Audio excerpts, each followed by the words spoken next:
আল্লাহ রাব্বুল আলামিন বলছেন, কুল লাউ কানাল বাহরু মিদাদাল লিকালিমাতি রাব্বি লানাফিদাল বাহরু ক্বাবলা আন তানফাদা কালিমাতু রাব্বি ওয়ালাউ জিনা বিমিসলিহি মাদাদা।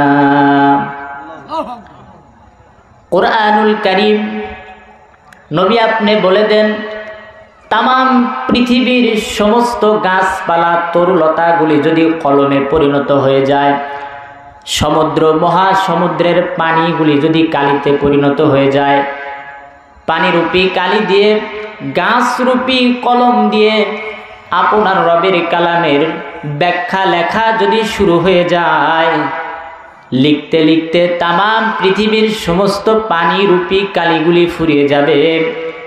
আপনার রবের কালামের ব্যাখ্যা লিখে কোনোদিন শেষ করা যাবে না।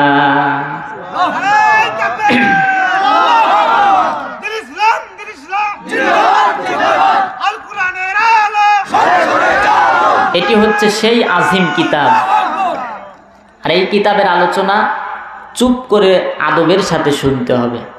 আল্লাহ রাব্বুল আলামিন বলেন, ওয়া ইযা কুরিআল কুরআনু ফাসতামিউ লাহু ওয়া আনসিতু লাআল্লাকুম তুরহামুন।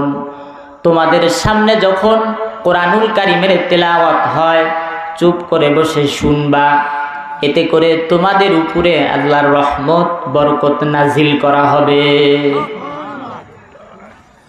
আমি না কোরআনুল কারীম দিয়ে কোরআনুল কারীমের পরিচয় দেয়া যায়।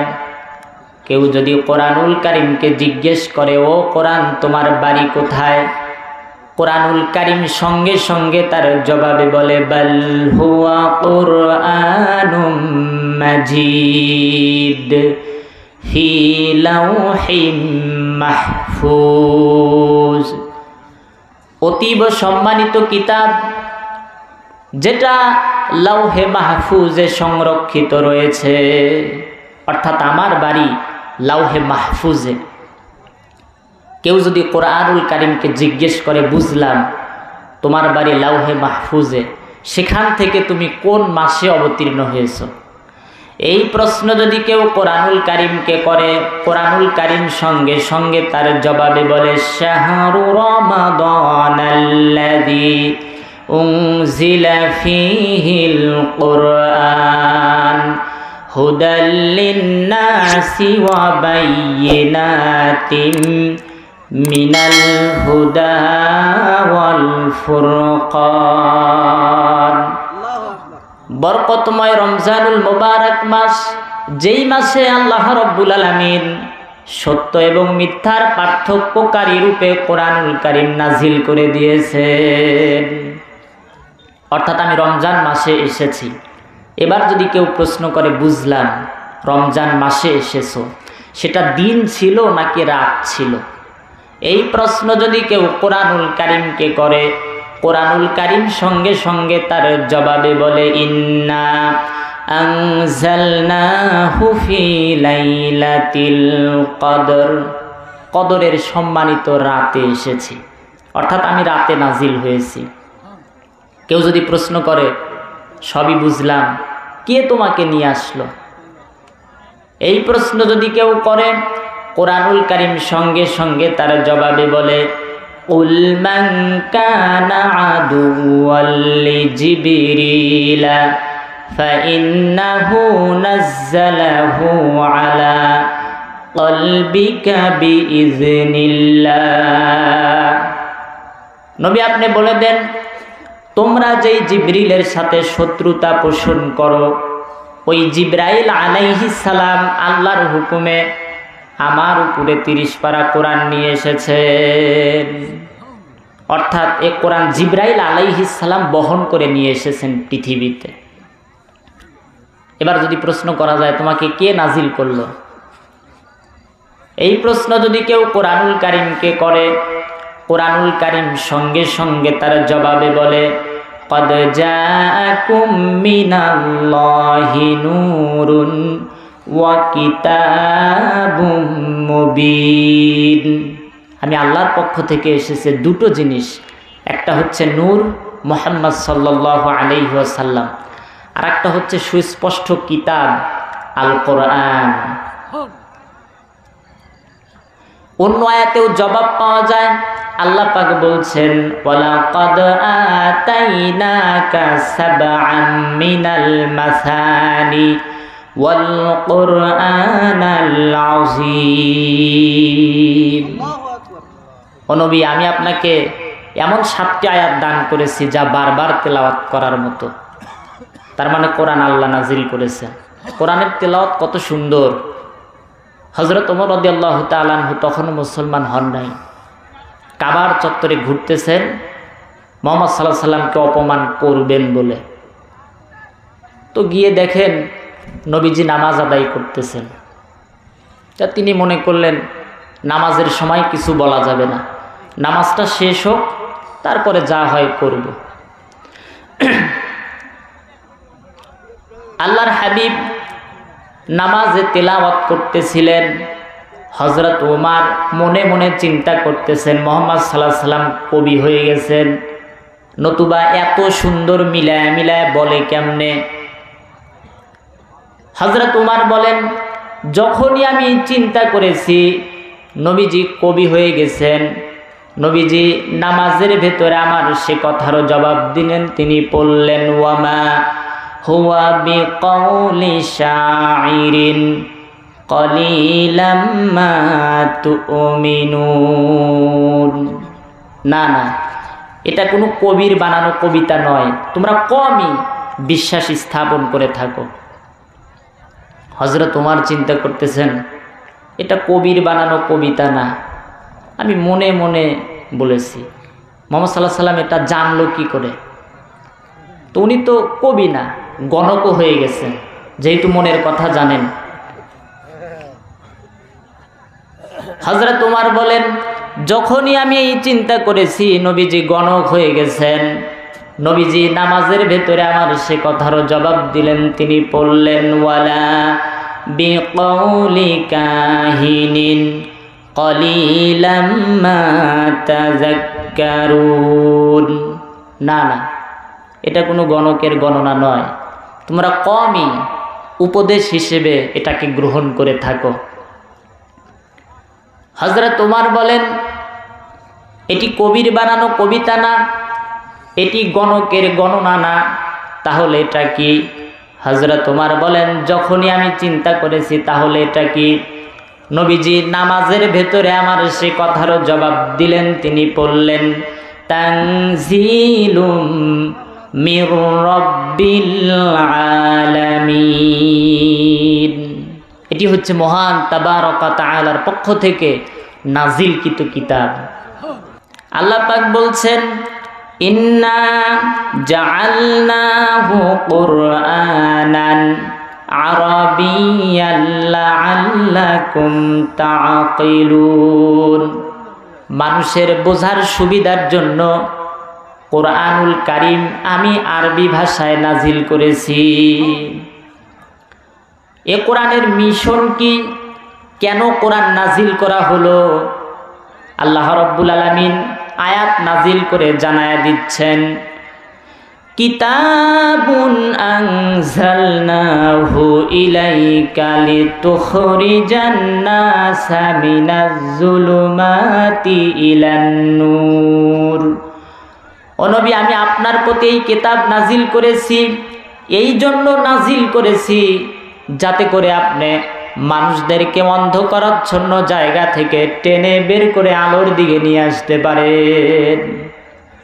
এই পৃথিবী হচ্ছে অন্ধকারে ভরা, অন্ধকার থেকে বের করে আলোর দিকে যেন নিয়ে আসতে পারেন, এই জন্য কোরআন নাজিল করেছি।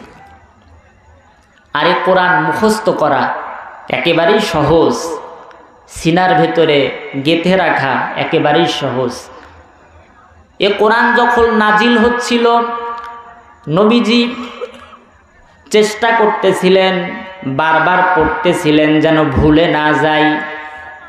আল্লাহ পাক এতটুকু বরদাস্ত করলেন না, কোরআনুল কারীমের আয়াত নাজিল করে দিলেন লা تحرك به لسانك لتعجل به إن علينا جمعه وقرآنه فإذا قرأناه فاتبع قرآنه ثم إن علينا بيانه। ও নবী, কোরআনুল কারীমকে মুখস্থ করার জন্য আপনার জিহ্বাকে এত নাড়ানো লাগবে না। আপনি শুধু আমার জিবরিলের সাথে একবার তেলাওয়াত করবেন, গোটা কোরআন মুখস্থ করিয়ে দেওয়ার দায়িত্ব আমি আল্লাহর। আপনি এটা মুখস্থ করতে পারবেন, মানুষকে বুঝাইতে পারবেন, সিনার ভিতরে ধরে রাখতে পারবেন, এর দায়িত্ব আমি আল্লাহর। এখন যদি কেউ প্রশ্ন করে, সবই তো বুঝলাম, আমি তো মানুষ, আমার সমাজনীতি আছে, অর্থনীতি আছে, কলকারখানা আছে, রাজনীতি করা লাগে, আন্তর্জাতিক নীতি আছে, এগুলো কি তোমার ভেতরে আছে নাকি? কোরআনুল কারীম সঙ্গে সঙ্গে তার জবাবে বলে, ওয়ালাকাদ দরবনা লিন্নাসি ফি হাযাল কুরআনি মিন কুল্লি মাসালিল লাআল্লাহুম ইয়াতাযাক্কারুন। আমার ভেতরে শুধু সমাজনীতি, অর্থনীতি, রাজনীতি, পারিবারিক নীতি, আন্তর্জাতিক নীতি নয়, মানুষের এহকালে যা দরকার, পরকালে যা দরকার, সবগুলো বিষয় আমি কোরআন আমার সিনার ভেতরে আল্লাহ খুলে খুলে বর্ণনা করে দিয়েছে। মা ফাররাতনা ফিল কিতাবি মিন শাই, এমন কোনো জিনিস নাই যা আমি কোরআনে দেই নাই, সব দিয়েছি। একেবারে রান্নাঘর থেকে শুরু করে নিয়ে বঙ্গভবন পর্যন্ত, ছোট্ট পিঁপড়া থেকে শুরু করে নিয়ে বিশাল বড় হাতি পর্যন্ত সব এই কোরআনে আছে।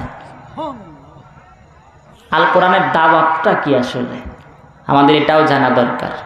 আল্লাহ বলছেন, উদউ ইলা সাবিল রব্বিকা বিল হিকমা, তোমরা তোমাদের প্রতিপালকের পথে অন্য মানুষদেরকে হিকমত দ্বারা, কৌশল দ্বারা আহ্বান করো, ডাকো। ওয়াজাদিলহুম বিল্লাতি হিয়া আহসান, উত্তম পন্থায় বিতর্ক করার মাধ্যমে।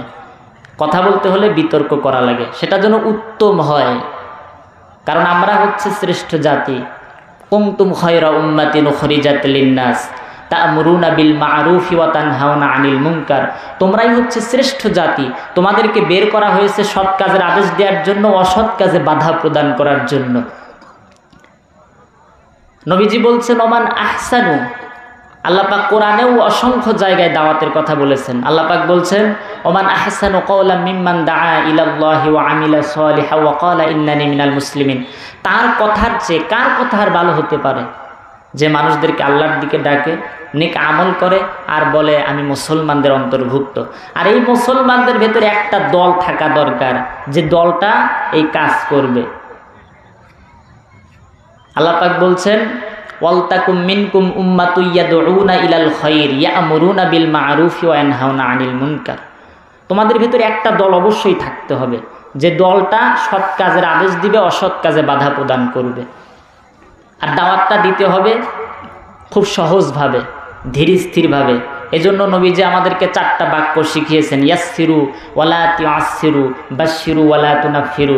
তোমরা ইসলামের দাওয়াতকে সহজভাবে উপস্থাপন করো, কঠিন করো না।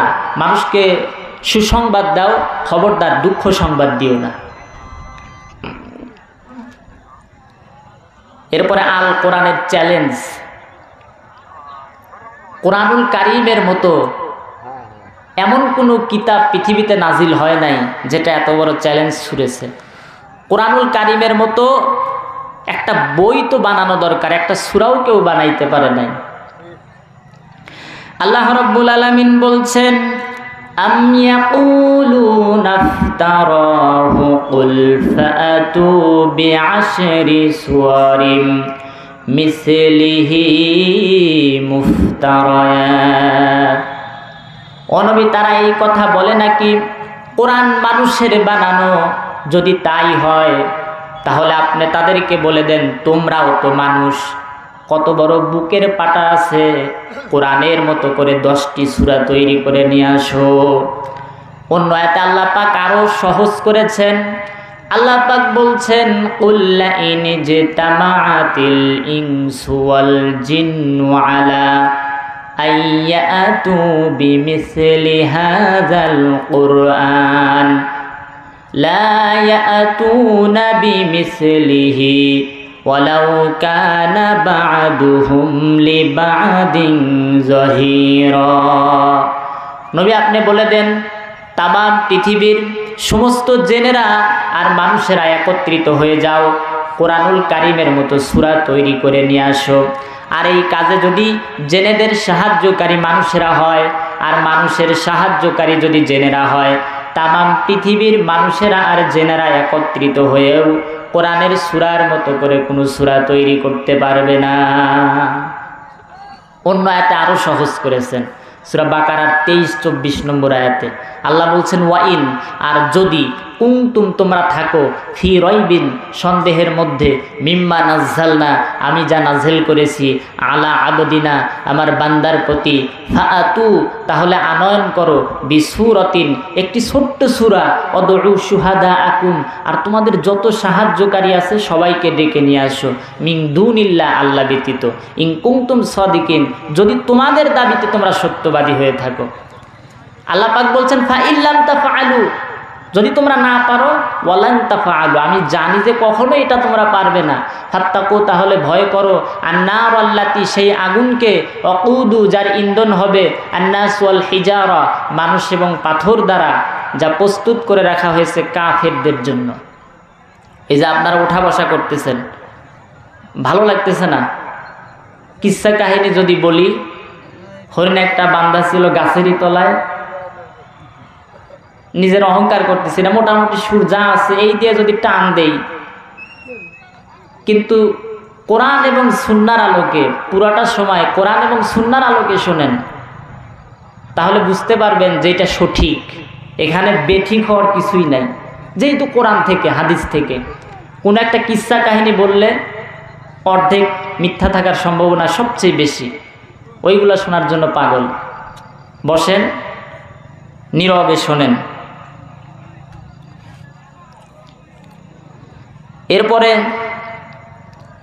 কোরআনুল কারীম আমাদের পুরাটাই মানতে হবে, অর্ধেক মানবেন অর্ধেক মানবেন না এমনটা না, পুরাই মানতে হবে, যা আছে সব মানতে হবে।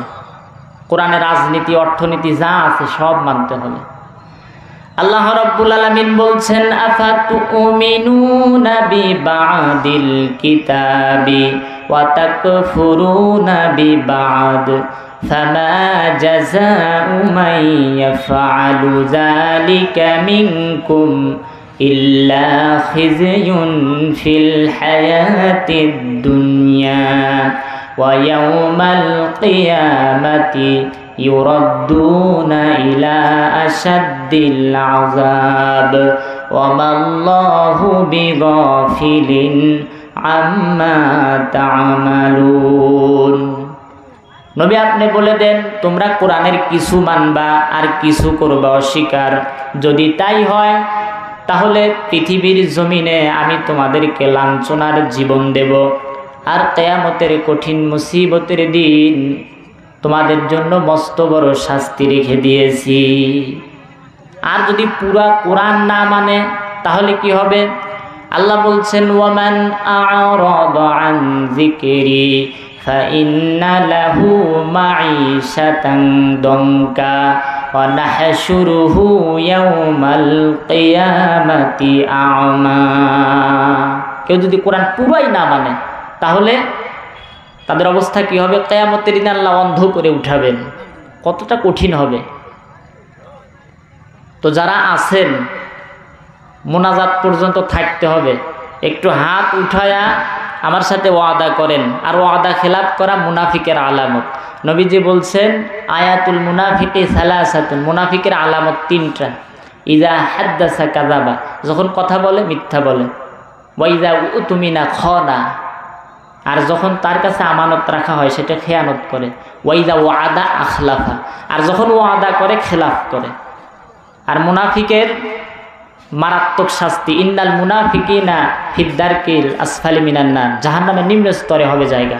দেখে একটু হাত উঠায় ওয়াদা করেন, সবাই একটু হাত উঠাই, কারা কারা থাকবেন? লিল্লাহি তাকবীর, লিল্লাহি তাকবীর।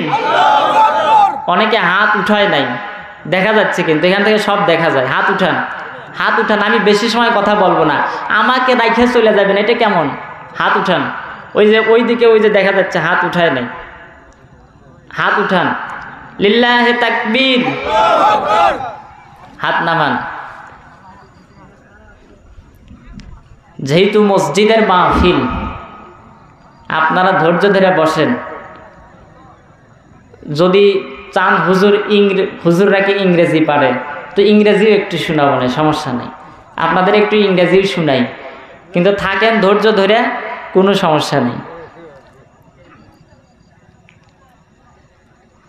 তো যেহেতু মসজিদের মাহফিল,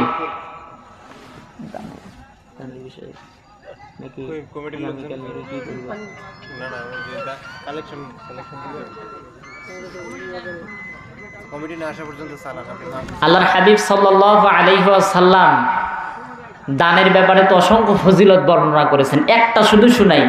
নবীজি বলছেন, মাম বানা লিল্লাহি মাসজিদান বানাল্লাহু লাহু বাইতান ফিল জান্নাহ, যে পৃথিবীতে মসজিদ নির্মাণ করে আল্লাহ রাব্বুল আলামিন তার জন্য জান্নাতে বাড়ি তৈরি করে দেন।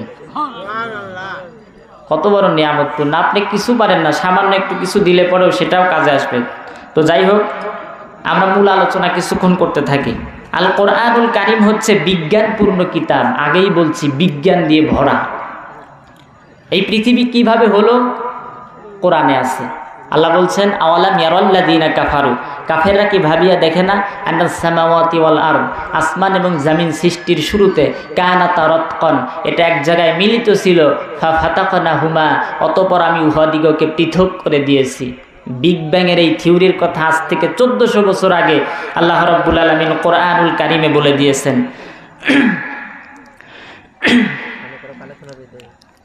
এরপরে কোরআনুল কারীমে এই যে মহাশূন্য আমরা যত কিছু দেখি, এই সব কিছু নড়াচড়া করে, সূর্যটাও নড়াচড়া করে, এক জায়গায় স্থির নাই। এক সময় মনে করা হতো সূর্য স্থির, অন্যান্য গ্রহগুলো তাকে প্রদক্ষিণ করছে, এইটাই মনে করা হতো। কিন্তু এখন আমরা জানতে পারি যে সব কিছুই নড়াচড়া করে, কেউ স্থির নয়। আল্লাহ রাব্বুল আলামিন এই কথাগুলোই কোরআনুল কারীমে আজ থেকে 1400 বছর আগে জানিয়ে দিয়েছেন।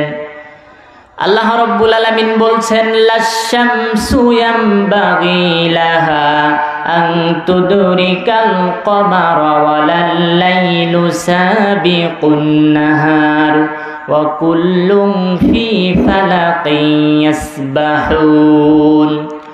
প্রবল জ্ঞানী হইবে যাহারা, আপন মনেতে বুঝিবে তাহারা, রাত্রি পারে না আগে যাইবার, দিনের স্থান করি অধিকার, যার যে স্থান বহাল রাখিয়া ভ্রমণ করিছে আল্লাহকে ডরিয়া। যার যে স্থানে সেই স্থানেই আছে এবং সবাই নিজ নিজ কক্ষপথে বিচরণ করতেছে। এই যে বিশাল আকাশ, কত সুন্দরভাবে আল্লাহ পাক সাজিয়েছেন, আকাশের দিকে তাকালেই বোঝা যায় আল্লাহ পাক কত সুন্দর করে আকাশটা সাজিয়েছেন।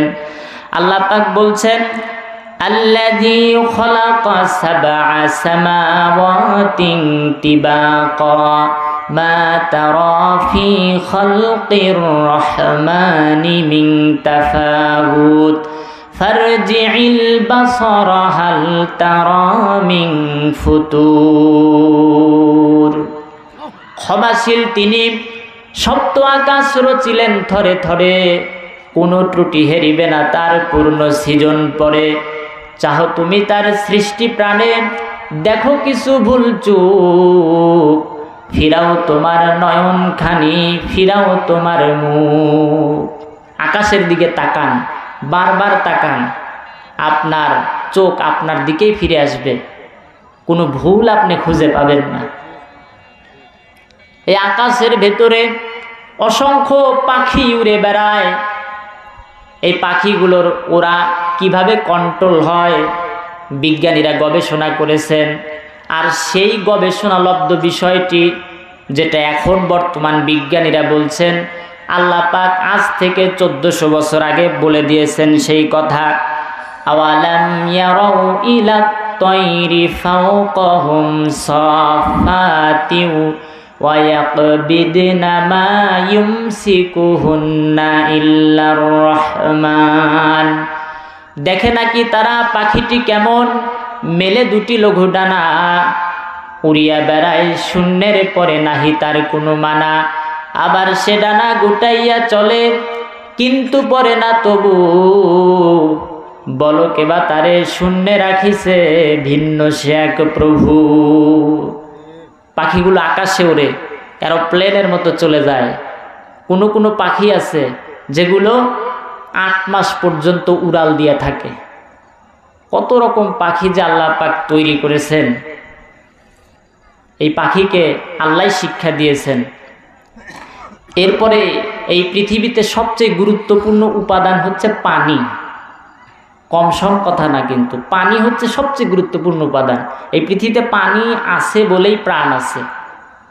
আল্লাহ রাব্বুল আলামিন বিজ্ঞানের সেই কথাটিও কোরআনুল কারিমে আল্লাহ পাক পরিষ্কারভাবে বলে দিয়েছেন, কুল আরাআইতুম ইন আসবাহা মাউকুম গাওরান ফামান ইয়াতিকুম বিমাইম মাঈন। বলো দেখি সবে, শুকাইয়া যদি যায় এই জমিনের পানি, তাহলে হেথায় তটনির ধারা কে দিবে সবারে আনি। টিউবওয়েলে নাই পানি, পুকুরে নাই পানি, কোনো জায়গায় পানি নাই। পৃথিবীর কোনো জায়গায় যদি পানি না থাকে আপনিও বাঁচতে পারবেন না, কারণ প্রাণী দেহের বেশিরভাগ অংশই পানি, পৃথিবীর বেশিরভাগই পানি। তাহলে এই যে বিজ্ঞানের বিষয়গুলো আল্লাহ পাক কোরআনে অসংখ্য বলেছেন, এই কোরআনে প্রত্যেকটা বিষয় এভাবে সুস্পষ্টভাবে বর্ণনা করা হয়েছে। চাঁদের আলো, প্রতিফলিত আলো কোরআনে আছে। এই পৃথিবীটা গোলাকার কোরআনে আছে। কোরআনে প্রাণীবিদ্যা আছে, জুলজি আছে, থিওলজি আছে, সায়েন্স আছে, ফিজিক্স আছে, কেমিস্ট্রি আছে, এরপরে ভূতত্ত্ব আছে, এমব্রয়োলজি সম্পর্কে বলা হয়েছে, পানিচক্র সম্পর্কে বলা হয়েছে, কিভাবে পানিগুলো উপরে ওঠে, মেঘমালায় পরিণত হয়, তারপরে বৃষ্টি আকারে নাজিল হয়। মেডিকেল সায়েন্স আছে, এরপরে জেনারেল সায়েন্স সম্পর্কে বিস্তারিত আছে। তাহলে এগুলো অনেক লম্বা বিষয়। আর প্রত্যেক নবীকে, যেহেতু কোরআনের আলোচনা করতেছি, প্রত্যেক নবীকে আল্লাহ পাক 3টা জিনিস সমভাবে দান করেছেন। আল্লাহ রাব্বুল আলামিন বলছেন, লাকাদ আরসালনা রুসুলানা বিল বায়্যিনাত ওয়া আনজালনা মাআহুমুল কিতাব ওয়াল মিজানা লিয়াকুমান নাসু বিল কিসত। আমি প্রত্যেক জাতির জন্য রসুল প্রেরণ করেছি আর তাদেরকে 3টা জিনিস দান করেছি। 1 নম্বরে বায়্যিনাত দিয়েছি, 2 নম্বরে কিতাব দিয়েছি, 3 নম্বরে মিজান দান করেছি। এক দিলাম বায়্যিনাত। বায়্যিনাত কি? বায়্যিনাতের অসংখ্য অর্থ আছে। বায়্যিনাতের প্রথম অর্থ হচ্ছে মুজিজা। এখন মুজিজা কি? নবীদেরকে নবী হিসেবে প্রমাণ করার জন্য তাদের হাতে যে হাতিয়ার তুলে দেন, ওইটার নাম হচ্ছে মুজিজা। যেমন মুসা আলাইহিস সালামের মুজিজা ছিল তার হাতের লাঠি। আল্লাহ পাক বলছেন, ওয়ামা তিলকা বিয়ামিনিকা ইয়া মুসা। ও মুসা, তোমার ডান হাতে ওটা কি? হযরতে মুসা বললেন, হিয়া আসয়া, এটা একটা লাঠি। আতাওয়াক্কাউ আলাইহা ওয়া আহুশু বিহা আলা গনামি ওয়া লিয়া ফিহা মাআরিব উখরা। এটা দ্বারা আমি ছাগলের পাতা পারি, এটার উপর ল্যান্ড করি, আরো বিভিন্ন কাজ করি। আল্লাহ পাক বললেন, মুসারে, তোমার হাতের লাঠিটা তুমি জমিনের উপরে ছেড়ে দাও। হযরতে মুসা হাতের লাঠিটা জমিনের উপরে ছেড়ে দিলেন। হিয়া হাইয়াতুন তাসআ, বিশাল বড় অজগর সাপ হয়ে গেল। এই সাপ দেখে হযরতে মুসা দৌড় দিয়েছেন। আল্লাহ পাক বললেন, খুযহা লা তাখাফ সানুঈদুহা সিরাতাহাল উলা। ও মুসা, লাঠি সাপ হয়েছে, এইটা দেখে ভয় পাওয়ার কোনো কারণ নাই। প্রতিষ্ঠিত একটা সরকারের বিরুদ্ধে তোমারে ময়দানে একা ছেড়ে দেই নাই, আমি আল্লাহ রব্বুল আলামিন তোমার সাথে আছি। হযরতে মূসা সাপ ধরলেন, আবার লাঠি হয়ে গেল। এটা ছিল তার মুজিজা। হযরতে দাউদ আলাইহিস সালামের মুজিজা ছিল, তিনি কর্মকার ছিলেন, লৌহ দ্বারা বিভিন্ন জিনিস নির্মাণ করতেন। তিনি যখন হাতের মুঠোয় পুরে লোহাগুলো চাপ দিতেন, গলে গলে পড়ে যেত, যেমন খুশি তেমন অস্ত্র নির্মাণ করতেন। এটা ছিল তার মুজিজা। হযরতে সুলাইমান আলাইহিস সালামের মুজিজা ছিল, তিনি তক্তার উপরে বসে যেতেন, বিনা মেশিনে বিনা ইঞ্জিনের তক্তা তাকে নিয়ে 1 মাসের পথ অতিক্রম করত। আবার সন্ধ্যাবেলায় 1 মাসের পথ অতিক্রম করে গন্তব্যে পৌঁছে দিত। এটা ছিল তার মুজিজা। হযরতে ঈসা রুহুল্লাহর মুজিজা ছিল, তিনি জন্মান্ধের চোখের উপরে হাত বুলিয়ে দিলে জন্মান্ধের চোখ ভালো হয়ে যেত। কুষ্ঠ ব্যাধিগ্রস্ত রোগীর দেহের ভেতরে যদি হাত বুলিয়ে দিতেন কুষ্ঠরোগ ভালো হয়ে যেত। মূসা আলাইহিস সালাম বিদায় হয়ে গেছেন, তার অনেক উম্মতেরা আছে, পৃথিবীতে লাঠিও আছে, কিন্তু তার উম্মতেরা একদিনের জন্য লাঠিটারে সাপ বানাইতে পারে নাই। হযরতে দাউদ আলাইহিস সালাম বিদায় হয়ে গেছেন, তার লোহাগুলোকে কেউ আর নরম বানাইতে পারে নাই। হযরতে সুলাইমান আলাইহিস সালাম বিদায় হয়ে গেছেন, তার তক্তাগুলোরে কেউ আর বাতাসে উড়াইতে পারে নাই। হযরতে ঈসা রুহুল্লাহকে আল্লাহ পাক আকাশে তুলে নিয়েছেন, কিন্তু একদিনের জন্য তার উম্মতেরা জন্মান্ধের চোখের উপরে হাত বুলিয়ে জন্মান্ধের চোখ ভালো বানাইতে পারে নাই। কিন্তু আপনার আমার নবী, বিশ্ব নবী মুহাম্মদুর রাসূলুল্লাহ সাল্লাল্লাহু আলাইহি ওয়াসাল্লাম, তার জীবনে 3 থেকে 3500 মুজিজা সংগঠিত হয়েছিল। তার জীবনের শ্রেষ্ঠ মুজিজা হতেছে কোরআন মাজিদ। মানুষ এখনো কোরআন শুনে বোঝে না, তারপরেও চোখ দিয়ে পানি পড়তে থাকে। বাপ দাদার ধর্ম পরিত্যাগ করে বলে ফেলে লা ইলাহা ইল্লাল্লাহু মুহাম্মাদুর রাসূলুল্লাহ।